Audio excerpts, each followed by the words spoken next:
Olá, você que nos acompanha aqui pela TV Evangelizar. Eu sou o Padre Joãozinho e este é o programa Rema. Você deve se perguntar, mas o que é Rema? Rema é uma palavra grega que significa direção, meta, o lugar onde a gente quer chegar. E para isso, a gente usa um Waze, não é isso que tem? Você coloca ali o endereço e ele diz, vai para lá, vai para cá, vai para lá. E é um programa que mostra a direção. Para isso, uma palavra pode fazer a diferença. Nós sempre chamamos alguém que pode nos indicar uma palavra. Nós ouvimos muitas histórias da década de 70, quando ele esteve aqui no programa anterior. Hoje, nós recebemos novamente Heraldo Matos. Tudo bem, Heraldo? Tudo bem. Alegria muito grande de estar de volta. Olha, ficou um gostinho de quero mais, porque a gente falou de tantas coisas, dos pioneiros da renovação carismática. Falamos de Padre Eduardo Douglas, de Padre Jonas, falamos de Dom Cipriano, e de como esses pioneiros, com sua santidade, também com seu suor, suas lágrimas, seu sangue, né, ergueram obras do tamanho, da importância, da envergadura hoje de uma canção nova, né, de uma TV século XXI, que estão aí fazendo a diferença para a igreja no Brasil. Ficamos transitando mais ou menos até... Vamos para lá, viemos para cá. Até 1980. Fomos nos Beatles, voltamos. Mas eu lembro que eu cheguei em Taubaté, em 1989. O Padre Léo, então o Frater Léo, já estava ali desde 87. Né? Você estava dizendo no programa passado que quando monta a Rádio Canção Nova, que no começo era a Rádio do Senhor, você pega a sua esposa, a Cris, o Tiago, seu filho, vem morar e viver uma vida pobre, como todos ali viviam uma vida pobre. Isso no final da década de 70. Estamos em 1980, 81, 82, 83. Hoje a gente poderia conversar um pouquinho sobre a irrupção da música católica nesse período, porque aquilo que era a Rádio do Senhor logo se torna canção nova, fica sinônimo de música, e era uma música diferente, não é? Então, eu acho que toda a explosão começa quando eu conheci o Padre Jonas. Então, eu estava dando um encontro, eu morava aqui em São Paulo, né, eu e a Cris, estava dando um encontro e a minha mãe morava na mesma rua que a gente. E minha mãe deixou um bilhetinho lá. O Padre Jonas, de Lorena, quer falar com você. Né? Isso mais ou menos na década de 70 ainda. 79. Já em 79. E aí, de novo, tinha recado, coisa assim. Eu liguei para o tal do Padre Jonas à noite, não conhecia ele. Ele disse, Heraldo, tal, não sei o que, aquele dele, né? Ele disse, então, hoje nós tivemos um encontro e, infelizmente, o som foi muito ruim, né? E eu decidi que quero comprar um som. Você me ajuda? Né? Disse, lógico, padre, estou à disposição, tal. Então, nós podemos dar alguns passos? Eu disse, eu tenho um amigo que montou uma loja grande de instrumento, é um dos nomes mais famosos do Brasil de aluguel de som. Podemos ir lá. Ele disse, amanhã nós podemos ir? A Jonas é sempre muito acelerada, né? Eu disse, padre, deixa eu ver, cabulei aula, né? E vim com o Padre Jonas, que o Eduardo Lemes tinha montado uma loja, ele era dono da Transação, que pôs som para o Papa, em tudo quanto é lugar, fazia o Carnaval do Rio. E lá levei o Padre Jonas lá com o Eduardo, e a gente começou a conversar coisas trocava música nessa época, as músicas que está cantando aqui em São Paulo, com as músicas que estavam cantando em Lorena e tal. E o som dele precisou ser adaptado para ficar uma coisa mais profissional, colocar conectores mais profissionais. E ficou o equipamento lá para ele buscar depois. E depois, quando veio para buscar, ele veio com uma caminhonete, com outro rapaz, e não estava pronto. Não estava pronto, tinha que esperar, ia ficar pronto. E aí nós fomos para o porão da loja. No porão da loja tinha um monte de violão, guitarra, um monte de coisa. Nós pegamos um violãozinho, começamos a cantar a música um para o outro, que o outro não conhecia. Padre Jonas e você? Eu e ele no porão da loja. Quer dizer, isso aí é propriedade sua, esse momento único. É um momento único. É uma experiência linda do meu passado. E aí, não tem foto, não tem selfie? Não tem. Começa a nossa relação, né? que vai terminar lá com essa história toda que eu contei no programa passado da rádio. Com a Rádio do Senhor, que depois virou Rádio Canção Nova, e hoje a TV Canção Nova. Hoje em dia ainda fala Rádio Canção Nova, Rádio do Senhor, às vezes fala. Ainda fala. É? Pelo menos a época que eu ouvi, agora não ouço mais. Mas eu lembro que dizia. E quando a gente vai para Cachoeira e faz isso, o Padre Jonas começa um trabalho de toda, acho que era quarta-feira à noite, ele fazia uma noite de louvor em cada cidade. Então fazia Cruzeiro, Piquete, Lorena, Passa Quatro, chegou a fazer em Pinda, e a gente ia lá, tinha uma bandinha, né? Eu, Saulinho, não sei, Saulinho é da sua época, e a gente tinha um conjuntinho lá da Canção Nova, e a gente ia, montava o som, tocava, desmontava o som, carregava no meu carro, né, as coisas, e no dia seguinte tinha que estar trabalhando na rádio já, né? E daí começou a nascer uma primeira bandinha que começa a ter uma história. No meio... Isso nós estamos em 1982, 83. Estamos por aí. Entendi. E essa bandinha tocava no Rebanhão, que o Padre Jonas fazia. Começou em Cruzeiro, Cachoeira, Lorena e Piquete. Nelsinho já estava junto nessa época? Já estava. Era um dia em cada cidade. E aí eu contei para ele a história do meu pai. Meu pai era um homem muito religioso também, muito católico, e chamaram meu pai para ser presidente de uma obra evangélica, né? Era, como é que o Senhor é nossa bandeira, não lembro mais o nome. E nessa obra que meu pai era presidente, tinha um cara que tinha um conjunto. E ele montava equipamento, assim, vamos dizer, na rodoviária, né, na época, e pregava e cantava rock para Jesus e tal, e juntava de gente. E meu pai falou para ele: Janires, isso é um rebanhão de Deus. Daí nasceu a banda Rebanhão, evangélica, né, que ficou muito famosa, começou em São Paulo, foi para o Rio. E aí eu contei para o Padre Jonas essa experiência, e disse: então vamos pôr o nome de Rebanhão, que a gente rebanha o povo de Deus. Foi assim que nasceu o nome Rebanhão. Mas do evento? Para o evento, aquele... E a bandinha que você tinha que acompanhava esses encontros? Ela não tinha nome. Não teve nome? Não tinha nome. Você tocava o quê? Contrabaixo? Tocava contrabaixo. Você sempre foi contrabaixista? Eu acho que até hoje eu não sou, né? Mas eu sempre fui obrigado a tocar contrabaixo. Teve aqui, outro dia, o Tiguês. Né? É um luthier famoso em São Paulo, no gente mundo. Louca. E ele chegou a criar o contrabaixo Tiguês, dos melhores contrabaixistas do mundo, toca no contrabaixo que ele fabrica, né?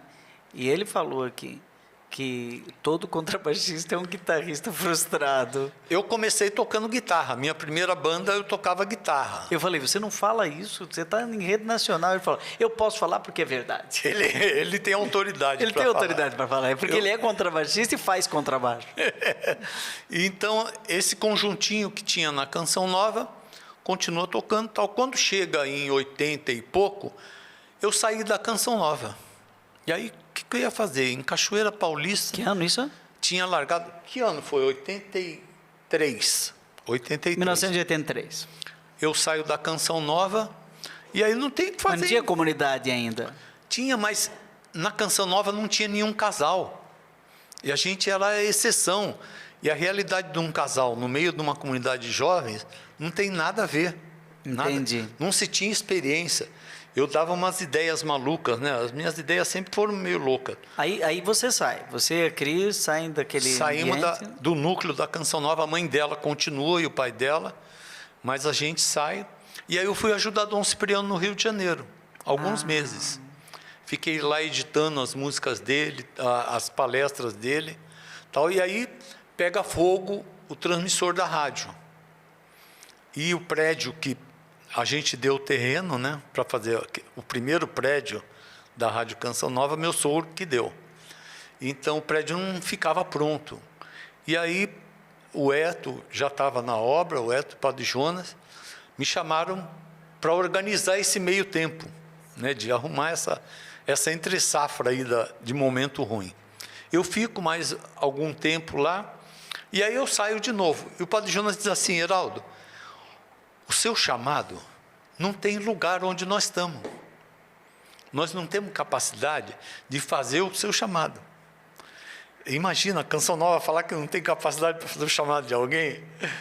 E ele disse assim, eu acho que você tem que achar o seu caminho, né? Eu disse, a gente continua junto, né?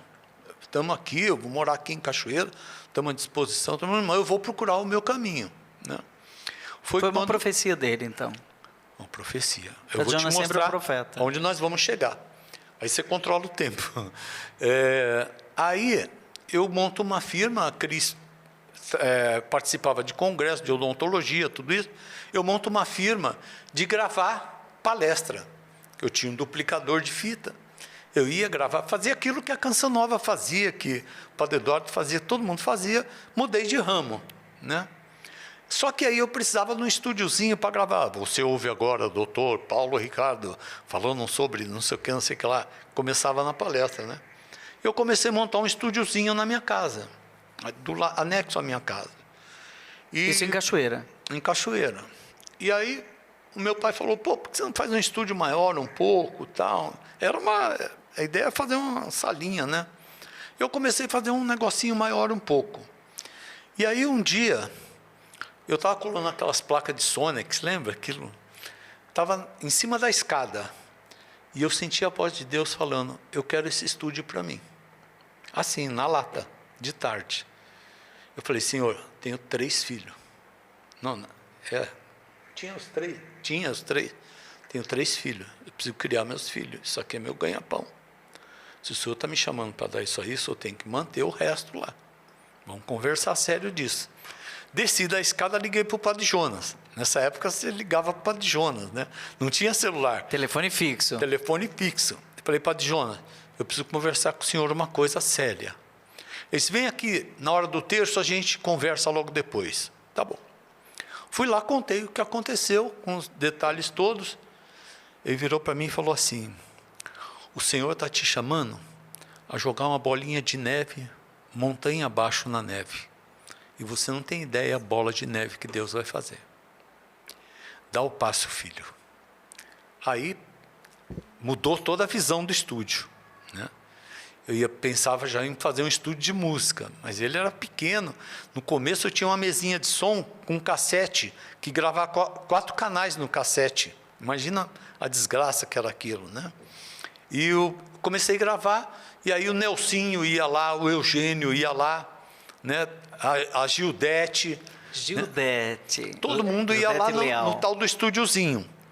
Aí eu resolvi comprar uma mesa de som maior e comprei um gravador de 8 canais, de rolo já, né?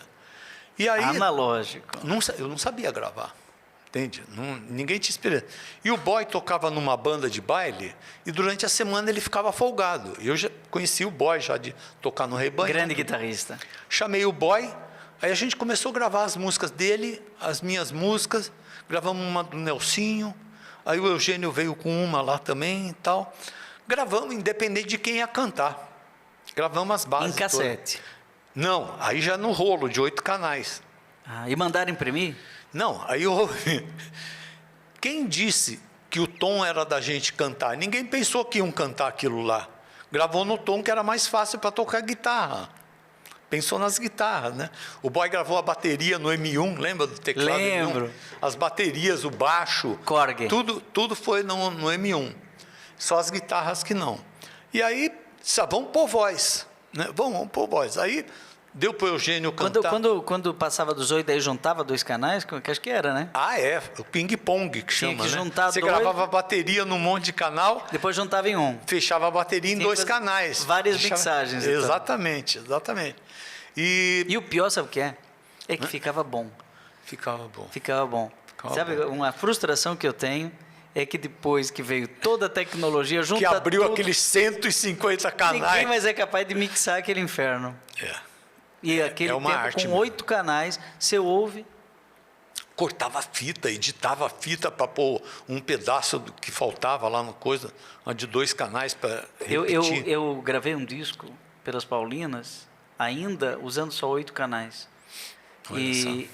todos os instrumentos, só menos bateria, fui eu que toquei. Era para ser uma fita. Era para ser uma fita. Outro dia uma pessoa me diz, eu gosto dessa música e tal, quando eu vejo, é a música que eu gravei, aquilo virou um CD, e até hoje, nas plataformas está sendo e ninguém diz que está mal gravado, mal mixado, e eu vejo assim, meu Deus, nem foi mixado, aquilo já foi. Bom, pegou, essa moda pegou, né? Hoje em dia, grava e mixa qualquer coisa, sai e todo mundo está feliz, né? Bom. E aí, junta esse pessoal que ia lá em casa, só que faltaram umas 6 músicas que não era tom de ninguém cantar, né? Aí eu disse, tem um menino que canta na missa, canta direitinho, quem sabe seja o tom dele. Aí fui na missa de domingo e falei para ele. Era o Adilson Sabará. Né? O Adilson, disse, eu nunca gravei, não sei. Vamos lá, você experimenta. E era perfeito o tom das músicas para ele. Gravamos o disco, e aí meu pai falou, faz um LP. E aí eu disse, era muito caro fazer um LP. Isso era muito, era Zona Franca de Manaus. 1990 nós estamos aí. Já pulamos uma década. E aí, como é que vai chamar esse negócio? Né? Não tinha nome aquilo. E foi quando aconteceu o acidente do Césio 90, né, lá em Goiânia. Lembra que mexeram com o Césio num depósito de lixo, contaminou, morreu um monte de gente. Vem Cristo Atividade. E aí eu pensei, Cristo é ativo também e contamina. Cristo Atividade. Né? Foi daí que veio a ideia do nome.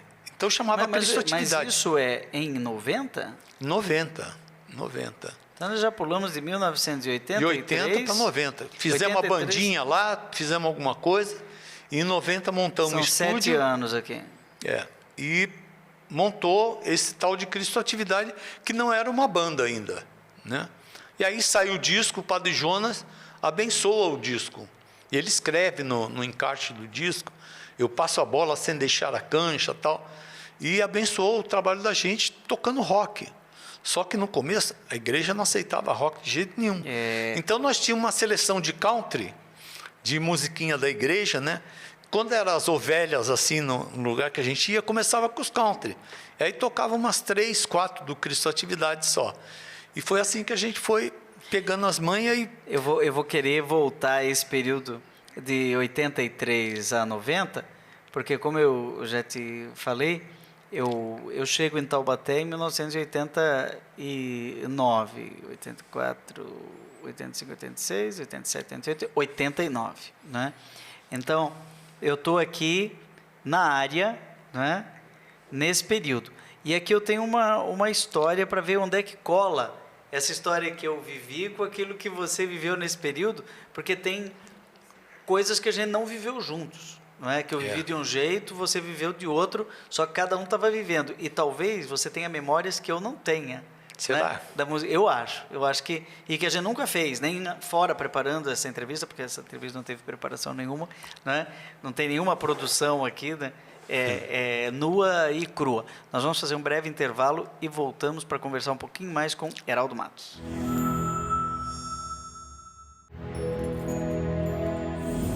Estamos de volta com o programa Rema, aqui entrevistando Heraldo Matos, sinônimo de música católica no Brasil, de modo especial das Atividades de Cristo, ou melhor, do Cristo Atividade.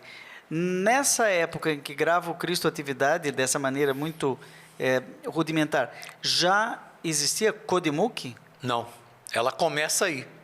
Ela começa com Cristo Atividade. Tem o estúdio, e aí não sabia o que gravar. Eu vou contar um caso. Por que eu resolvi fazer um estúdio de música? Eu trabalhava na rádio e eu pegava os suplementos, os discos nas gravadoras. Então, a maioria, quem dava disco eram os evangélicos. E as paulinas começaram a dar disco para a gente também. Né? Porque já temos aqui Padre Zezinho, que já grava desde a década de 70. Estou falando lá dos 80, né, do começo. E foi quando as irmãs montaram aquele estúdiozão bonito e tal. Eu fui um dia lá e estava gravando uma música secular. E eu, xiita, carismático, católico ao extremo, vou fazer um estúdio que não vai gravar nada popular, nada secular, só a música do Senhor, né? E o propósito primeiro do estúdio foi exatamente esse. Um estudo consagrado ao Senhor. Tudo consagrado, né? E até que veio a crise financeira, eu tinha que gravar jingle de rádio. Mas aí a gente sabe, é um amadurecimento da fé, né? Então, nasce com Cristo Atividade, o Cristo Atividade começa a tocar e o nome da banda vira Cristo Atividade. Aí o Eugênio decide continuar com Mensagem Brasil, né, que na época se chamava Mensagem Brasil. O Nelsinho foi transferido para Brasília e a Gildete resolve voltar com o namorado e vai morar, casam e vão morar lá em Rondônia, coisa assim, Porto Velho. Ficou o Adilson, a gente continuamos com a banda. E aí a banda vai mudando do cá para lá, de lá para cá, e a gravadora crescendo, né? Aí gravamos Adriana, lancei Adriana, quando acabou a banda Canção Nova. Mas antes disso, tem um pedacinho da história aí que eu queria ver com você se a gente cola. Vamos ver. Em 1983, eu estava em Curitiba, era um seminarista ainda sem barba. E estava fazendo minhas primeiras músicas. Então, outro dia a gente conversa sobre essa fase. Mas já estava me preparando para fazer um noviciado em Jaraguá do Sul, em Santa Catarina. E nesse tempo, nós tínhamos uns estágios que chamava postulantado. E nesse postulantado eu conheci aquele barbudo, vindo de Macacão, de torneiro mecânico lá de Itajubá, chamado Léo. Não é? O Léo. Que não era Léo, era o Tarcísio. A gente conhecia ele como Tarcísio, porque o nome dele não é Léo, o nome dele é Tarcísio Gonçalves Pereira. Né? E ele tinha uns artigos num jornal de Itajubá que ele escrevia com o pseudônimo Léo. Né? Então, quando a mãe dele nunca, até o fim da vida, nunca chamou ele de Léo, sempre chamou ele de Tarcísio. As irmãs dele nunca chamaram ele de Léo, sempre chamaram de Tarcísio. Mas quando ele chegou no seminário, ele pensou, agora é minha oportunidade de virar Léo. Né? Então, quando pediram, se apresenta, quem é você? Não, eu sou o Léo. A gente começou, olhava Tarcísio Gonçalves Pereira, não, mas pode chamar de Léo. E aí, ele ficou já conhecido como Léo. E ele já cantava umas músicas da Renovação. Não é daquele primeiro período lá da década de 70 que você citou no programa anterior. 84, nós vamos para Brusque, e ele já canta, eu lembro como se fosse hoje, músicas que tinham sido gravadas pelo Padre Jonas, né? Uma delas, eu estou falando de 84, 85, 86, portanto, antes de 90, né? Músicas como, por exemplo, Alguém Chama... Vem Louvar, série Vem Louvar. Vem Louvar. Né? E eu ouvi dizer, porque daí em 87 e 88, eu vou morar no norte do Paraná, em Terra Boa, dei aula, e lá o Léo me provocou para fazer o primeiro retiro para músicos em Londrina, que foi em 1988. Né? E para preparar aquele retiro, eu peguei o livro Louvemos o Senhor, com partitura, e eu tenho até hoje isso, uma coleção de cassetes com eu e o violão, tirando a partitura de todas aquelas músicas. Não é? E a maioria já estava gravada a maioria, um número significativo, no Louvemos o Senhor, a série Louvemos o Senhor, que quando eu ouvi, eu senti isso é diferente, né? Que era do Cáter, né? Que depois foi o meu padrinho de ordenação, o Cáter Filho. E o arranjo, alguma coisa era diferente. Né? Depois eu produzi em 89, por causa do Léo, porque daí em 89 eu chego em Taubaté e o Léo me diz assim, eu vou te apresentar um sujeito que produz um disco, que ele vai produzir o nosso disco. O Léo queria gravar um disco, né? E ele me leva na casa do Cáter em Taubaté, né? E ali saiu... KS Publicidade. Isso, ele tinha ali uma... Fez o marketing da minha firma quando... ali perto da Praça da Eletro. Isso, né? Isso. E aí a gente coloca umas músicas, umas minhas, outras do Léo, no Louvemos o Senhor, volume 5, isso é 88. Depois, A História é Longa, volume 6, já foi para as Paulinas e o Cáter entregou para as Paulinas. Volume 7 fizemos junto, volume 8 eu fiz inteiro, foi ali que surgiu Conheça um Coração. Já está aqui em 1990, 91, ele é contemporâneo do Dos Vem do Cristo Louvar. Atividade.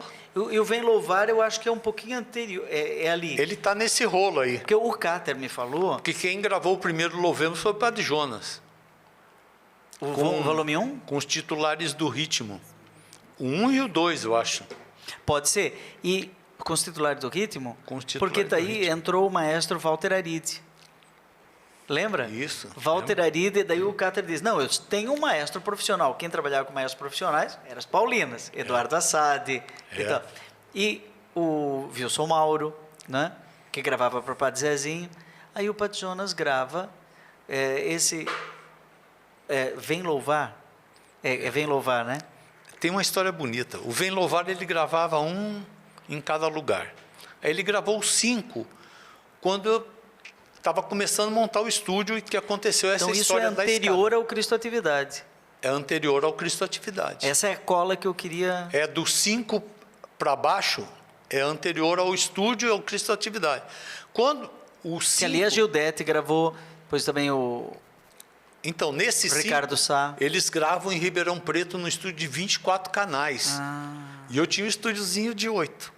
E quando foi, todo mundo empolgado que o estúdio de Ribeirão tinha ido para não sei quanto, tinha melhorado e tal, o Padre Jonas virou e falou assim, ou a gente acredita que o estúdio do Heraldo é o estúdio que o Senhor nos deu, ou não adianta a gente gravar em lugar nenhum. Aí ele gravou o Vem Louvar na O 6 Codimuc. gravou na Codimuc. Aí já era Codimuc. Já estava nascendo a Aí era 91, No começo era talvez. Community Studio.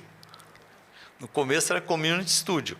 E aí eu gravei o Eugênio, de graça, né? Eu disse, um dia você me paga. Né? Gravei a banda Christie, e aí não tinha para quem Christie. vender esses, do Wilson Rocha, Lembro. a turma lá. E não tinha para quem vender. Aí cheguei para a Cris tinha um dinheirinho guardado, né? Eu disse, Cris, vamos montar uma distribuidora de disco, porque não tem onde pôr esses discos.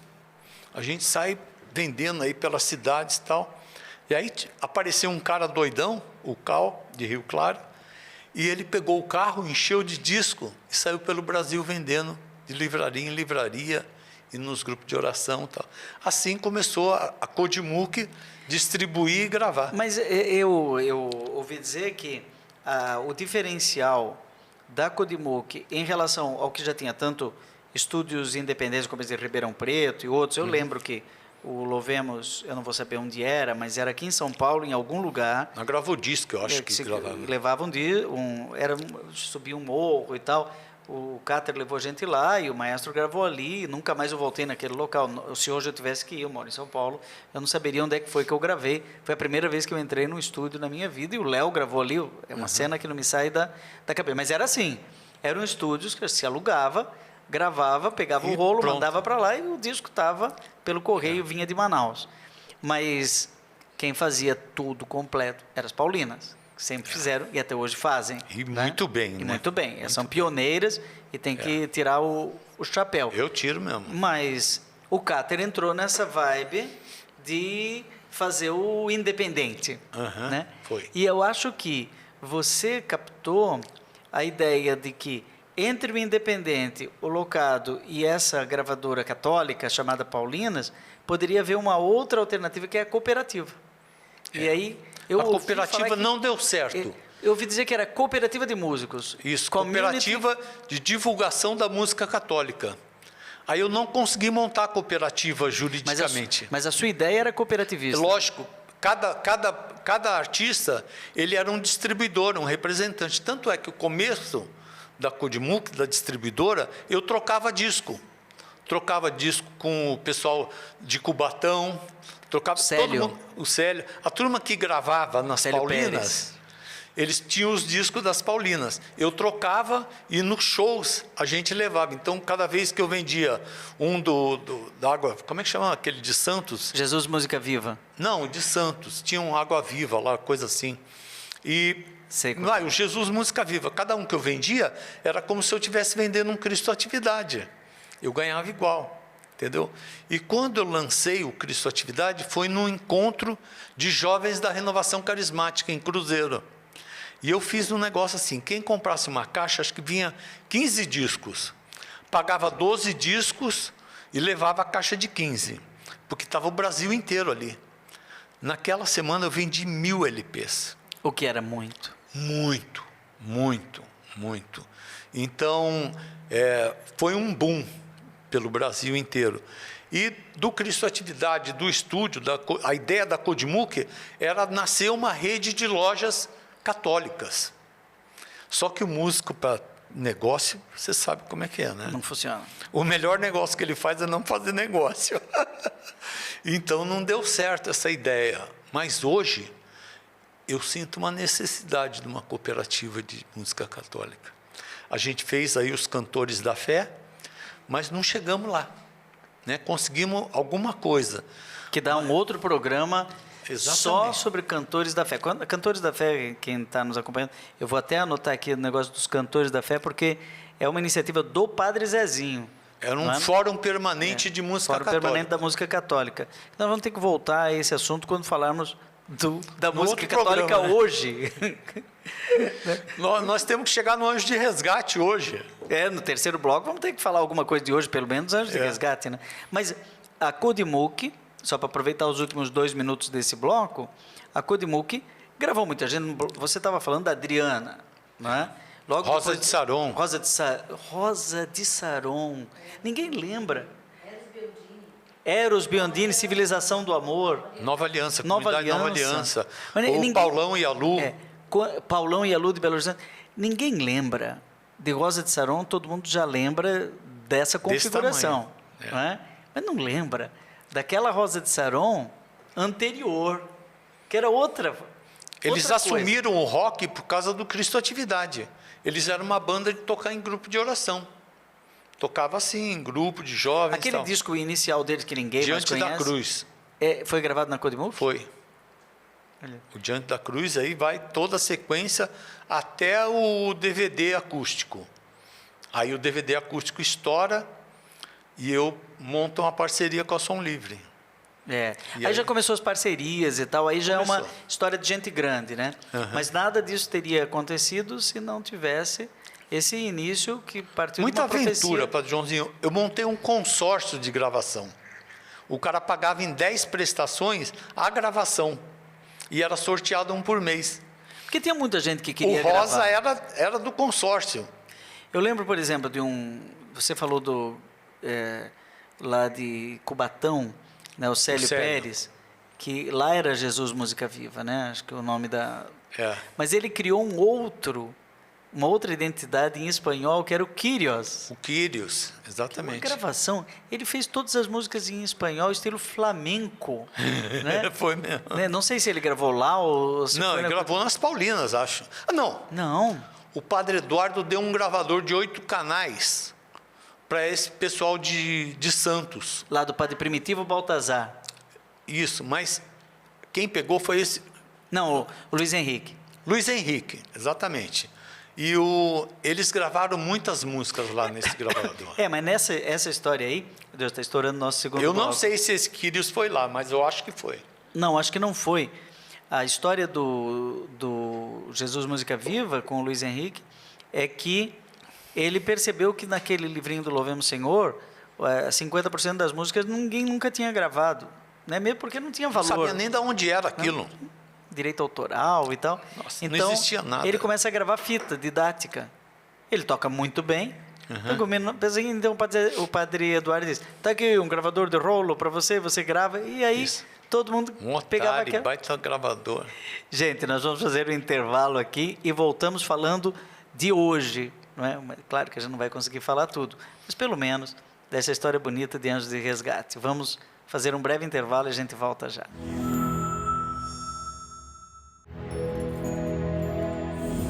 Estamos de volta com um programa delicioso, aliás, o segundo desta série que deverá ter mais alguns programas, porque tem muita história belíssima da Igreja Católica, não só da música, mas da Igreja Católica como um todo. Falamos, por exemplo, de Dom Cipriano, junto ali com o Padre Jonas, né? Padre Jonas, que hoje é uma memória absolutamente fundamental para a comunicação da Igreja no Brasil, e Padre Eduardo Dougard. Falamos de tantas pessoas, e capitaneados aí pelo Heraldo Matos, que funda aí uma community de músicos, depois era para ser cooperativa, vira Codimuk, né?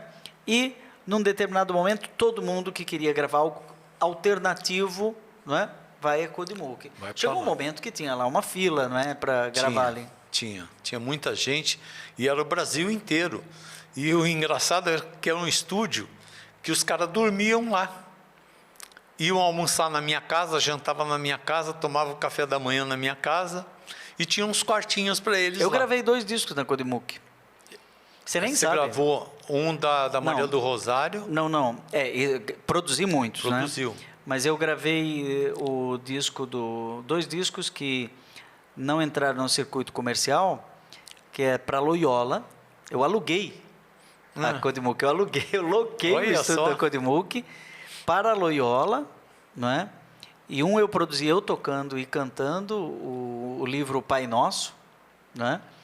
E o outro foi, que é um disco que até hoje eu preciso recuperar isso daí, que tem o Padre Jonas cantando, e a Luzia Santiago narrando as orações, e o Dalvimar Galo fazendo os arranjos, olha isso, chamado As 12 Promessas do Coração de Jesus. Lembro? As 12 Promessas Esse aí eu lembro. do Coração de Jesus. É um disco belíssimo que depois acabou, hoje está esgotado, porque é difícil as editoras comercializarem áudio e disco e tal, mas eu acho que nunca nem foi para as plataformas. Eu tenho que tirar tempo para fazer esse resgate, que é o Padre Jonas cantando Dai-me a graça, coração de Jesus. É o Padre Jonas, saiu de lá, veio aqui, gravou e voltou para almoçar.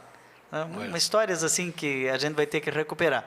Mas como é que surge Anjos de Resgate? Hoje é uma banda assim, referencial, todo mundo fala de Anjos de Resgate e já passou por todas as cidades. Como é que surge? Então, eu tinha lançado a Adriana, e a Adriana pegou aquele carisma que eu tinha do palco do Cristo Atividade, que é de descer depois do show, cumprimentar todo mundo, aquela ligação diferente. Ela pegou isso aí. E acho que um dos primeiros shows dela viajando, ela faz um show em Vitória. E aí falaram para ela, nós estamos aí em 99, quase 2000. E ela fica sabendo de um cara que abandonou uma banda country e tal, não sei o quê, que morava em Colatina. E que o cara tinha músicas boas, que era não sei o quê. E ela vai lá e conhece o Dalvimar. E o Dalvimar dá para ela um CDzinho com algumas músicas dele. Ela chega e diz, Heraldo, eu estou com um CD de um cara que é fora de série, largou tudo para viver de música católica, contou a história, mas ele precisa de você como um pai. Eu disse, bom, traz aí a gente... Isso, Adriana. Adriana. Aí, e no fim, o Anjos e a Adriana viram concorrentes dentro da gravadora. Né? É engraçado. Eram 2 grandes sucessos. E ela é a madrinha do Anjos de Resgate, né? E eu disse, manda o CD que eu ouço. Não, eu quero ouvir ele junto com você. Disse, então vê o dia que você pode, vem aqui, a gente ouve. Ela trouxe aquele CDzinho e eu babei, né? Porque ele já estava com a qualidade do primeiro CD do Anjos. Só que faltava música. Aí ela disse, liga para ele, conversa com ele. Aí, quem me conhece sabe, eu odeio falar no telefone. Uma ligação para mim é 2 minutos. Né? É papum. O Dalvimar me segurou no telefone 2 horas. Eu fiquei 2 horas com ele no telefone, conversando, tal, ouvindo, e dei um monte de luz para ele. Aí ele me contou que tinha mandado o CD para as Paulinas e que as Paulinas não quiseram fazer o trabalho. Né? Eu disse, vem aqui, ele estava junto com o Marcos Pavan na época, né? Que tinha um trabalho, parece, com moradores de rua, e por isso que tinha Anjos de Resgate. Então, tinha a ver com o trabalho social. social. A obra Anjo de Resgate começa numa casa de recuperação chamada Anjo de Resgate. Que tem a ver com trabalho social, então. Trabalho social, uma casa de dependente químico, e um dos dependentes um dia falou assim, o trabalho que vocês fazem com a gente não é humano, é um trabalho de anjos. Vocês foram anjos que nos resgataram das ruas.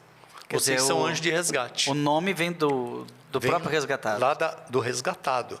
Aí o Dalvimar vai na minha casa com o Pavan e a gente define gravar o disco. Aí, só que o disco chamava Dalvimar e Marcos Pavan. Eu disse, cara, essa dupla aí não pega nem com a ajuda dos Anjos de Resgate, nem com nada. Se o nome disso é Anjos de Resgate. Mas somos nós dois só. Não interessa, não precisa... É Anjo de Resgate. Tá bom. E aí faltava a música, eu falei para ele, eu disse, faz uma música para o Dunga cantar. põe uma música para o Padre Jonas, para alavancar, né? Precisava de uma referência, um troço Claro, eles novo eram que ninguém desconhecidos. conhece, né? E aí, o Dalvimar, no dia seguinte, ele foi embora para Colatina, no dia seguinte ele já me mandou Amigos pela Fé, pronta, já com um arranjinho, com tudo. No outro dia ele mandou Chamando Deus de Pai. E no outro, Glórias ao Rei Jesus. Quer dizer, que nem um coelho, ele foi fazendo uma música Ele era depois da outra. impulsionado a coisa. Você fala, eu contei a história do Prado Flores para ele, de João que deitava no ombro de Jesus. E quando Jesus vai embora, o João sente falta. E aí ele percebe que quando ele deita no ombro dos outros irmãos, é o próprio Jesus que ele está deitando. Foi uma pregação do Prado Flores. E o Dalvimar fez a música em cima disso. Quem me dará um ombro amigo, quando eu precisar, tal. Aí ele faz as músicas, a gente monta o troço, e aí o disco sai em julho, no Congresso da Renovação, e estoura. Que ano que era isso? 2000, julho de 2000. Já se vão 23 anos. E todo mundo canta, todo mundo que está lá nos estandes, Dunga, Márcio, Padre Fábio. Não, foi um estouro. Todo mundo, Celina, todo mundo, seu Raimundo cantava uma música do disco. E emplacou. E aí a tia Lolita chama o Anjo de Resgate para tocar no Raléu. Só que não tinha Anjo de Resgate, né? Eu disse, Dalvimar, você tem que montar uma banda, cara. Aí eu disse, eu tenho uma banda. Porque o Dalvimar já nessa época era também técnico. Era. Então, a Que é história uma coisa dele... diferente. Ele é compositor, ele é Cantor, intérprete. É músico, É. instrumentista. Então, E a nossa técnico. história começa em 99. Em janeiro de 2000, o Tiago, meu filho, era técnico do estúdio. E o Tiago decide estudar áudio nos Estados Unidos. E eu fico sem técnico no estúdio. E aí? E aí, os trabalhos que eu tinha, eu sabia que o Dalvimar estava passando necessidade, eu pagava a passagem para ele e pagava o trabalho era de técnico? técnico dele. Era muito bom, muito bom.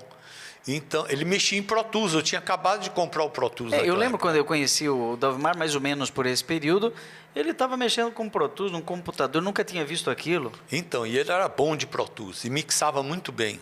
Tinha coisa. Então ele começa a vir para Cachoeira. Ali acho que já a história das Paulinas começa a entrar num acordo, sincronizar com a Codimuk, porque eu lembro que as Paulinas na época haviam comprado uma imensa de uma mesa de som, eu não sei quantos canais, 60, 100 canais, não sei o quê. 48. Logo em seguida aparece o tal do Pro Tools. Aí, do lado Aqueles daquela gravador mesa de enorme, rolo de 24. tudo, vai lá um computador, e aí servia para quê? Uma telinha. Só para entrar sei lá, né? Então, Até hoje eu acho o Dalvimar interessante. começa aí a fazer muito trabalho. Quando sai o CD, ele sente o chamado de vir para Cachoeira. E aí eu falo para ele, tem que montar uma banda, né? Que o pessoal está chamando a banda para tocar. Ele disse, não, eu tenho uma banda na cabeça. Eu disse, quem que é? Ele disse, é o Xandão, que era o primo da Cris, né? Ele foi baterista do Cristo Atividade. Só que o Xandão estava no meio de um processo de Guillain-Barré. Ele não andava, ele andava de muleta, tudo dele era fraquinho, ele não conseguia fazer nada. Se é o Xandão na bateria, o Marcelo, que gravou os teclados no primeiro disco, e você. Eu disse, Dalvimar, não tenho tempo, cara, eu tenho a gravadora, eu estou em outro planeta. Tinha a distribuidora, estava todo vapor, né? Eu disse, não, é você na banda. Eu disse, então tá bom, vamos lá. E aí montou a banda, compramos uma mesinha de som, que a gente mixou tudo no estúdio, a voz de cada um, as saídas de fone, tudo. Então a gente fazia som nos shows, com a nossa mesinha, mandava 2 canais só para o PA. Né? E a gente tinha o nosso monitor tinha sampler? mixado. Não, era tudo mixado ali. Entendeu? Já vinha do estúdio mixado. Aí o dia que a gente fez Canção Nova TV, o Padre Eduardo me ligou. Assisti o show de um golaço! Aquele negócio. Que som, que coisa. Mas nós mandamos 2 canais só para lá, já estava mixado. Então, eu comecei a levar o Anjo de Resgate nos encontros que eu pregava. Eu pregava retiro nessa época. E levava os outros 3 junto. E aí começou a crescer, e aí, de uma hora para outra, explodiu. Né? Explodiu o Anjo de Resgate. Eu sempre tive a impressão, Heraldo, que o nosso tempo está acabando, sempre tive a impressão assim de que o Anjo de Resgate tem uma história de palco, né, e uma história de estúdio, não é? Que eu pode ser muito técnico isso que eu vou falar, é muito desinteressante para quem está acompanhando o programa, mas o Dalvimar no estúdio sempre foi nota 10, né? E tirava sons que a gente ficava, meu Deus, Perfeição. Da onde ele achou esse plugin? Aonde que ele tirou essa... A gente não mexia na voz, né? Aquele dogma, a voz tem que ser igual do cantor. Já tinha mais esse pudor, né? Os americanos já estavam fazendo isso, como até hoje todo mundo faz, mexe o timbre da voz, sem nenhum pudor, ele já fazia isso. Agora, na hora que ia para o palco, não sei se acordava aquele cantor de country, né? E não era a mesma coisa, que o desempenho de palco não era o mesmo, o desempenho de... E hoje não. Hoje... o estúdio continua tendo cuidado, porque tem mais tempo, você está escondidinho lá e faz o que você quiser, mas essa juventude que está no Anjo de Resgate é boa de palco. É boa de palco, né? Exatamente. A performance de palco é verdadeira. A gente soube passar o bastão, né? Eu acho que uma das grandes coisas que a gente aprendeu é saber passar. Tem uma hora que é do outro, não é mais você, né? Então, quando veio a pandemia, eu não me sentia mais chamado a viajar. Né? Eu lamentava não estar no palco para pregar. Né? A única coisa que entre esse Anjos de Resgate do estúdio, que foi um fenômeno, até hoje eu acho que não tem... foi uma revolução. Não tem nada parecido. Ninguém tá, 2000 mudou a música católica. E Vida Reluz é uma outra coisa, né? Hoje, esses grupos novos que estão surgindo, esse João Paulo II, é outra coisa. Agora... o palco hoje é melhor do que naquele tempo, né? É melhor. Mas aqui no meio tem uma coisa que é única, que é a composição, né? Essas composições saíram como uma água única do coração do Dalvimar. Eu não sei bem como, né? Eu sei, né? Eu sei. A gente fala do terroir do vinho, né? Que ele é plantado num certo clima, uva, né? O Dalvimar encontrou o terroir para o carisma dele, que era a comunidade que a gente vivia. Nós tínhamos missa todo dia na capelinha da minha casa. Ele precisa desse contexto para compor. Ele precisa de alguém que acredite nele e que dê asa para a imaginação dele. Então, quando ele perde isso, ele fez 200 músicas, mas nenhuma pegou. É verdade. Não pega. Por quê? Ele estava naquele momento certo, fazendo a coisa certa, com gente que apoia. Você vê, Amigos pela Fé, eu conto para ele do Prado Flores, ele faz uma música. Eu conto para ele do dia da morte de João Paulo II, que eu estava na missa, na Canção Nova, e ele faz o Peregrino do Amor. Entendeu? Então... Eu tenho uma teoria, Heraldo, mas sobre isso nós vamos conversar num outro programa, que é a teoria da inovação, da criatividade pela intuição. Não é? Você vai sentir vontade de falar umas 2 horas depois disso que eu vou te falar. É quente. Que você joga um monte de coisa na caixa preta, aqui dentro, e fecha a caixa. E aí você fica num estado alterado de consciência, não é? Que não é hipnose, não tem nada a ver com isso, que é êxtase, não é? E esse processo, o Padre Zezinho compõe assim. É um processo estático, nem ele sabe o que ele fez. Dá um clique, né? Dá um clique e aquilo sai pronto, né? Depois, se você quiser fazer isso conscientemente, você não faz, né? Como eu queria fazer Conheço um Coração por Dia, mas foi descendo uma escada, o clique, tum. Exatamente. Né? Eu tenho a impressão de que o Dalvimar precisa das condições para o seu êxtase, porque aquilo leva ele num estado de inconsciência. São João da Cruz tem uma frase que diz assim: quando eu entrei onde não estava, me percebi não sabendo, toda a ciência transcendendo. Não é? Então ele vai descrevendo o êxtase de São João da Cruz. Santo Inácio, Santa Teresa, os grandes santos entraram em êxtase. E no momento do êxtase, aí sai um negócio que você diz assim: da onde que veio isso? Não é isso? Eu acho interessante porque as músicas que consagraram Anjos vão durar a vida inteira. Você faz um show, aí você não canta Anjo de Resgate. Ah, mas é fatal. Por que vocês não cantaram Anjo de Resgate? É a música que eu mais gosto. Né? Então, quer dizer, tem umas 10 músicas que vão... tem que cantar. É igual Roupa Nova. Né? Se não cantar o Uísque a Gogô, se não Sapato cantar Velho. os temas das novelas, então não foi show do Roupa Nova, né? Então, E sabe o que estão me dizendo aqui? Você tem acabou. 50 segundos para parar. Heraldo, muito obrigado. Eu que agradeço essa a entrevista oportunidade. termina sem terminar, que nós começamos a falar de um papo cabeça aí de processo criativo e depois os cantores da fé e a música católica hoje, perspectivas, sonhos no alto dos seus 57 anos de idade. Quais são os sonhos do Heraldo? Nós estamos terminando mais uma entrevista, a segunda, com o Heraldo Matos. Nós teremos a oportunidade de conversar um pouquinho mais sobre tantos assuntos interessantes e resgates de histórias que merecem ser colocados na memória. Padre Reginaldo Manzotti, leva o nosso povo aí para a experiência de Deus. E na semana que vem, voltamos com mais programa Rema.